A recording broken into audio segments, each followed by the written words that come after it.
रांगीतनी रांगा रांगातनी किटल्या किटल्यातनी दूध हाय भारीच ग भारीच ग भारीच ग। दूध भारी फॅट भारी SNFB भारी ही किमया फर्टिमिन प्लस ची सारी।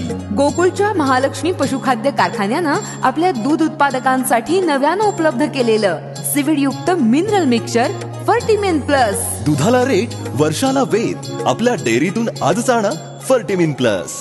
राजाराम कारखान्याला भीषण आग, धुराचे लोट सर्व दूर।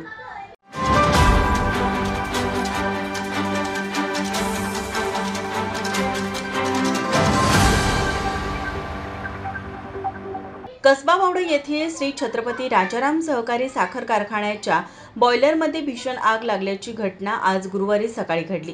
कारखान्याचा ऊस गळीत हंगाम सुरू असतानाच ही आग लागल्याने परिसरात खळबळ उडाली। आगीवर नियंत्रण मिळवण्यासाठी कोल्हापूर शहरातील सर्व अग्निशमन दलाच्या गाड्या घटनास्थळी दाखल झाल्या। अग्निशमन दलाच्या वेळीच केलेल्या प्रयत्नांमुळे मोठा अनर्थ टळला असून सुदैवाने कोणतीही जीवितहानी झाली नाही।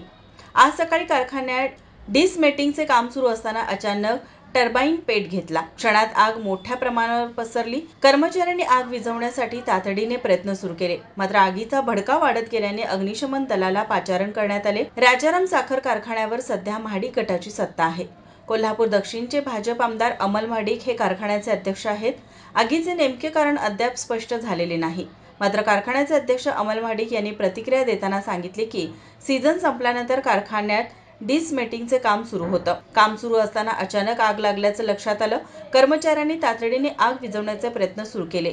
सुदैवाने या दुर्घटनेत कोणतीही जीवितहानी झाली नसल्याचे महाडिक यांनी यावेळी स्पष्ट केले। याबाबत बोलताना अग्निशमन दलाचे अधिकारी मनीष रणभिसे म्हणाले, कोल्हापूर महापालिका अग्निशमन विभागाच्या कंट्रोल रूमला राजाराम कारखान्याला आग लागली म्हणून आम्हाला 10:15 वाजता फोन आला होता। त्यानुसार आम्ही आपल्या महानगरपालिकेच्या सगळ्याच 6च्या 6 गाड्या आम्ही इकडे जागेवर पोहोचवलेल्या आहेत। एक गाडी आमची एअरपोर्टला होती, ती पण आम्ही मागून घेतली होती।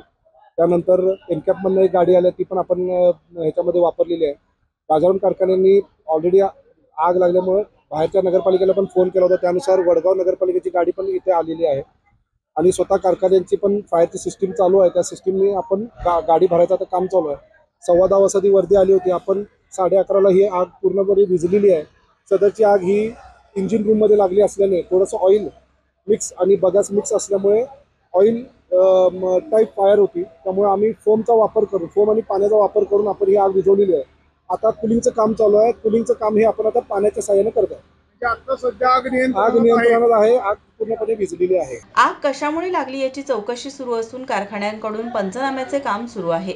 या घटनेमुळे कारखान्याचे मोठे नुकसान झाले आहे। माझा महाराष्ट्र न्यूज कोल्हापूर। ताज्या घडामोडी पाहण्यासाठी माझा महाराष्ट्र न्यूजला आजच सबस्क्राईब करा।